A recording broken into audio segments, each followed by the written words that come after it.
Chennai Stanley மருத்துவக் கல்லூரியின் 83வது பட்டமளிப்பு விழாவில் பேசிய அமைச்சர் அருண்ராஜ், ஒரே மாதத்தில் தமிழக அரசின் அனைத்து துறைகளும் சிந்திக்க முடியாத அளவிற்கு மாற்றத்தை சந்தித்திருப்பதாக தெரிவித்தார். மாண்புமிகு தமிழக முதலமைச்சர் திரு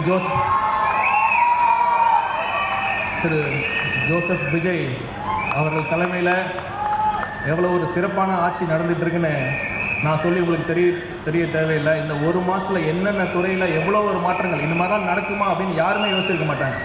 ஒரு ரெஜிஸ்ட்ரேஷன் டிபார்ட்மெண்ட்டாக இருக்கட்டும், ஒரு சிஎம்டிஏவாக இருக்கட்டும், ஒரு ஹெச்ஆர்என்சியாக இருக்கட்டும், எவ்வளோ துறையில் எவ்வளோ மாற்றங்கள் இதெல்லாம் யாருமே யோசித்து கூட பார்த்துருப்பாங்க. இது மாதிரி பணம் கொடுக்காம இதெல்லாம் நடக்குமா அப்படின்னு. அதனால் இந்த சந்தர்ப்பத்தில் நானும் சுகாதாரத்துறை அமைச்சராக சொல்லிக்கிறேன், கண்டிப்பாக சுகாதாரத்துறையிலும் ஊழல் இருக்கவே இருக்காது. மக்கள் நலன் மட்டுமே எங்களுடைய குறிக்கோள். மாண்புமிகு முதலமைச்சர் அவர்களுடைய லட்சியம் என்னன்னா, அனைத்து தரப்பு மக்களுக்கும் தரமான மருத்துவ சேவை கிடைக்கணுங்கிறது தான். அதை நோக்கி தான் நம்ம பண்ணிகிட்டு இருக்கோம். தமிழ்நாடு மருத்துவ சேவையில் மற்ற ஸ்டேட்ஸை கம்பேர் பண்ணுறப்ப பெட்டராக தான் இருக்குது, நான் ஒத்துக்கிறேன், இல்லைன்னு சொல்ல. பட் ஆனால் டெஃபினட்டாக we have many areas to improve.